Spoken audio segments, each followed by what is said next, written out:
This is South Dakota Patriot Broadcasting, brought to you by the Scene Projects Podcast Network.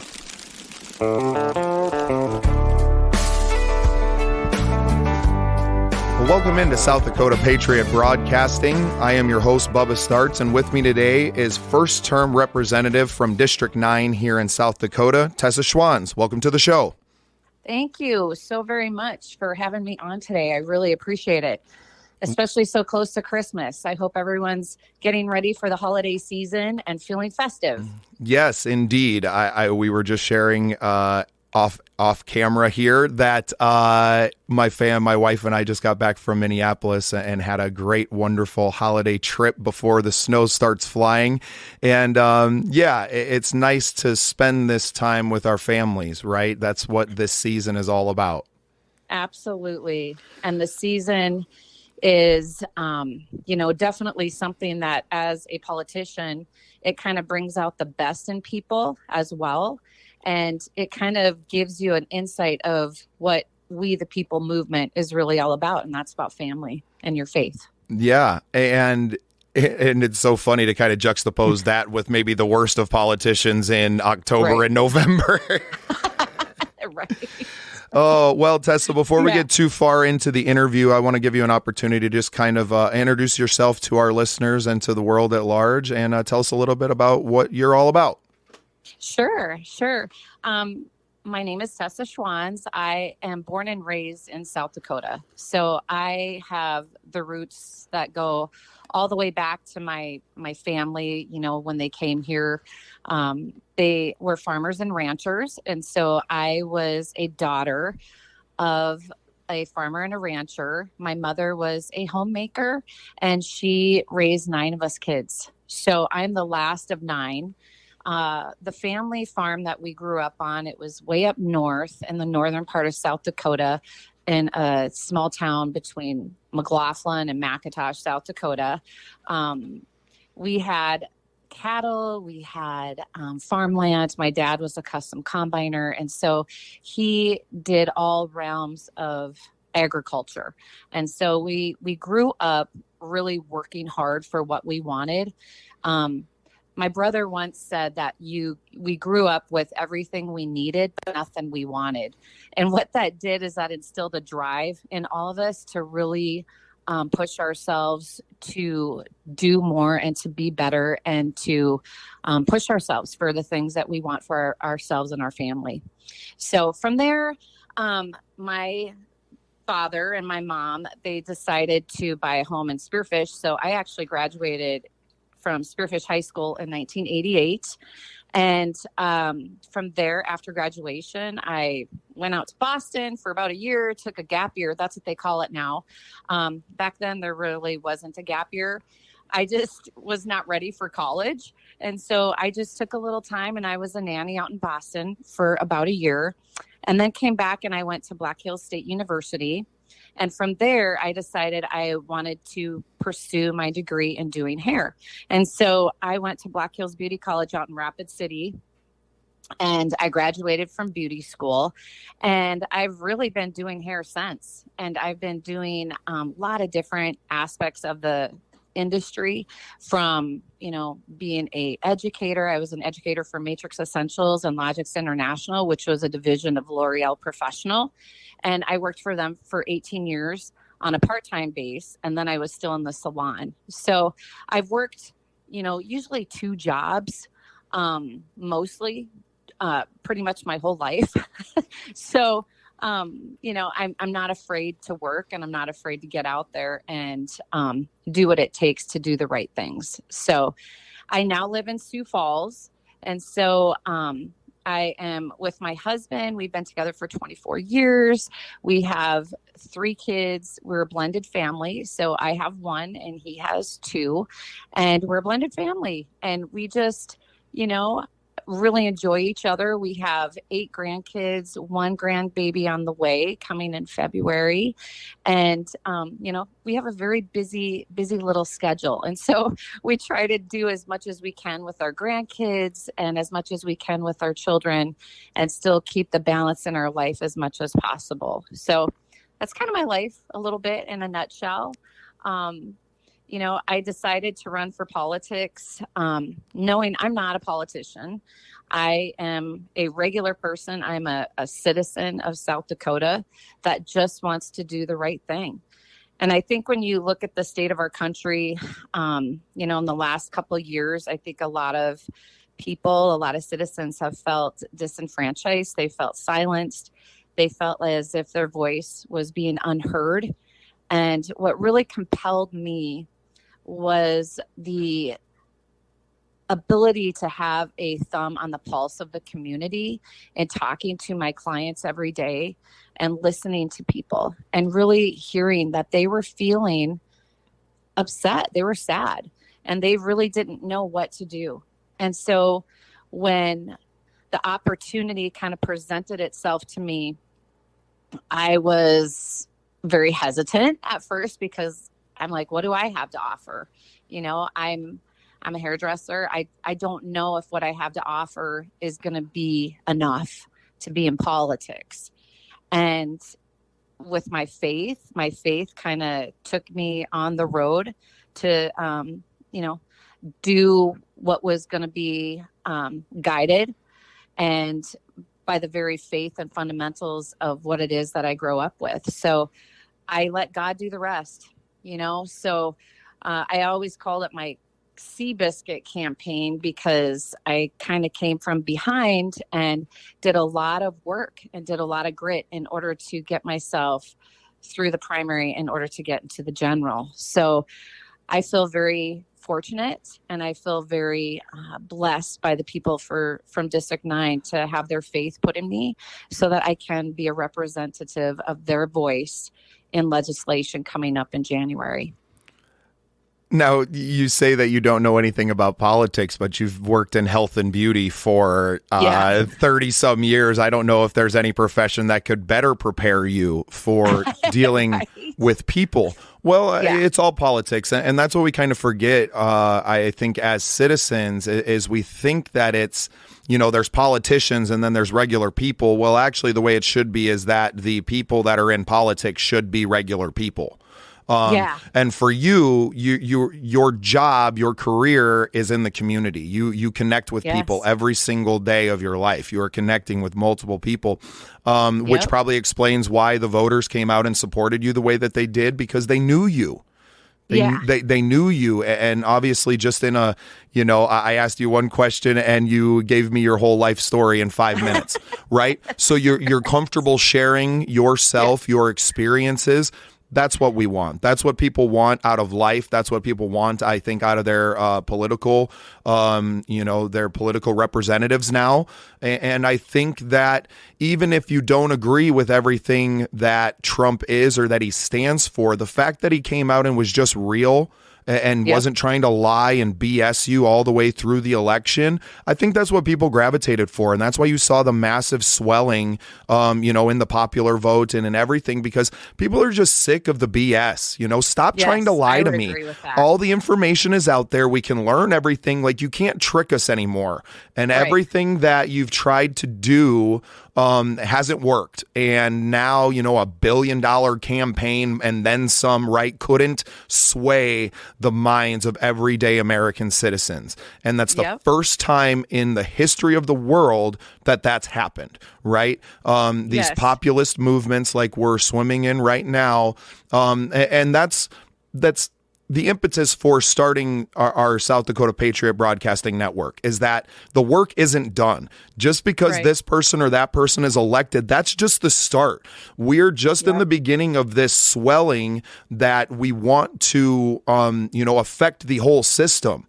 And a lot of what we're doing, and we were talking, pre-production here, that it's connecting. And I think you do that extremely well, Tesa. Oh, thank you. Thank you. Yeah. I mean, I love to feel and talk to people. And I think the bigger part of that is actually listening to what it is that is on the hearts of our citizens, and sometimes that can be lost. And I think Trump kind of nails it. He listens to the people. He listens to what it is that we're needing, and he becomes the conduit and the voice for the people. and he gets to push those policies into action. And I think that's the real story about Trump, is that, his connection with real everyday people is kind of endearing. And that's what makes people feel as if they are not lost, they are heard, and that they are important, and that what they bring to the table matters. Because at the end of the day, when you look at this, our country, when you look at the state of South Dakota and you have the constitutions, it is about we the people. We the people have the say, and we should not feel silenced, and we should not feel afraid to have that ability to come out and do what's right. And I think that, you being elected is a perfect encapsulation of that, right? You're not a politician. You're just a regular person, but you're a regular person who listened to these people and you want to do what you can to help those people, right? You're not in this to help yourself. You're not in this to seek something else. You are a true public servant. And that's so important, Tesa. I really must thank you. I'm not in your district. We talked a little bit. I'm out here in Bonhomme County. But I'm very proud to know that, Sioux Falls has representation like you up there that will be listening to the people and doing this from the ground up. You ran a grassroots campaign. You are just getting your feet wet. Legislative session starts in January, correct? Yes. Yep. It starts January 14th is when we're sworn in. So, so is there, pre that, is there a way for you to kind of learn it? Do they run you through a process of like, hey, this is what to expect for new legislators and things like that? Is there a little bit of education that happens from the government to kind of educate you on processes and things like that as you move into this new part of your life? Yes. And that's what I have found so endearing and so helpful is the LRC, that's kind of set up through the Capitol, so Legislative Research Council. And they actually held a 3-day forum for us to go through some of those strategies and what it will look like, and kind of prepare us for January. So, I'm sure there's a lot more to learn. I mean, there's a lot more to learn, but I'm open and I'm willing. And I think so are the other new legislators that are coming in. And there's 22 of us that are new coming in across the state. And if that was a voice of we the people coming out in full force, I mean, you couldn't have predicted that. Well, so it's probably unheard of to have that many new legislators in just one session. And I know, my attorney back in Deadwood, he was a state representative for years, and he didn't even want to be necessarily. I mean, he appreciated being a public servant, but at some point he was just running unopposed. Like nobody was even challenging him. He's like, I don't want to just let the seat go, but also I kind of wish somebody else would step up to do this, right? And they fought very hard to, and he was a Republican candidate as well, but fought very hard to bring things back to center, right? He was always fighting for centrist things, and I think that's what's important to look forward now. We don't have a problem with, our state's not California. It's never going to be California. The liberal ideologies and those things they don't sit well with red-blooded South Dakotans, right? So no, they don't. Why we don't face, necessarily a lot of those problems and the issues. There is some of the incumbent, Republicans that have been, running in the status quo, mostly our state representatives in Washington, D.C., that have really just been there for 30 years, kind of collecting a paycheck and hanging out. And to find the candidates that can run against them in primaries and kind of change the way that things are done, we kind of need people to come through the state legislature to do that. I don't think that you can just run with a fresh face, completely new to politics, and run into a Senate campaign. Right? I don't think that's possible. So a big part of what I am kind of building here with the network and with what we're doing is to find someone who and others, that want to be these candidates moving forward to revamp the South Dakota political system from the ground up. And I think we got a good start. 22 new legislators with new ideas and maybe a little bit more of a pulse on the community, like you said earlier. I think that's important. Yes. It has been so heartwarming when you go to meet a lot of the current legislators and the new legislators to just kind of get a feeling of where everybody is at. And we all bring different gifts and talents to the table, because we all come from different walks of life. Some are scientists, some are educators, some are, have been in legislation and then they stepped out for a while and then they come back in. And so, it's really a good mix of new freshmen coming in that I feel can bring new and fresh ideas from different perspectives, that in essence, can lead us to better policies when it comes to bill making and, having that core South Dakota value kind of coming through in different ways. Well, and you touched on it perfectly there. Like, you have to have the different perspectives. My wife works at the school. She's a para. She's also a part of the teacher apprentice program through the state of South Dakota. So she's going to school to get a double major in education, which is that's a government program that is affecting those lives, of our students, of our future, right? We need more teachers. How can we get people in the school that are already working there, that are interested in education and care about these kids? How do we move them up and into this? So completely paid for tuition by the state for my wife to go double major, special education and early elementary, to help that. Those are the programs that advance society, right? Yep. And I don't know if you get to that. I don't know if you get to that point with things like that if you don't have educators in the legislature, if you don't have, other people and viewpoints represented rather than just politicians and business people. Right. And I think that kind of caps it too, because you need a little bit of all of it. You can't just have it overwhelmingly, people that are, political science majors in there. You need a vast amount of different, personalities and different viewpoints in order to get the best policies that will be put in place for we the people. So the committees that I'm on I'm actually on the education committee and I'm on commerce and energy. So as a hairstylist, the hairstylist industry, the cosmetology commission, that all falls under commerce. And so I'm thankful that I got onto the commerce and energy committee, and I'm hopeful to kind of see some of the bills that will be presented in committee. So. Well, Tessa, I don't want to take up too much of your time today. I'm sure you're very busy getting an education and getting ready for the legislative session coming up here in just less than a month now. Yes. I'm sure you have to be so excited. We are excited for you and for the legislature. I'm very happy to hear that we have 22 new members this year. If you want to toss our number to anybody else out there that would like to speak with us and kind of tell their story, we would absolutely love that as well. Is there anything else before I let you go that you want the members of your district, but also the state of South Dakota at large to kind of know about you and the platform that you're running on? I would probably end it with, do not be afraid.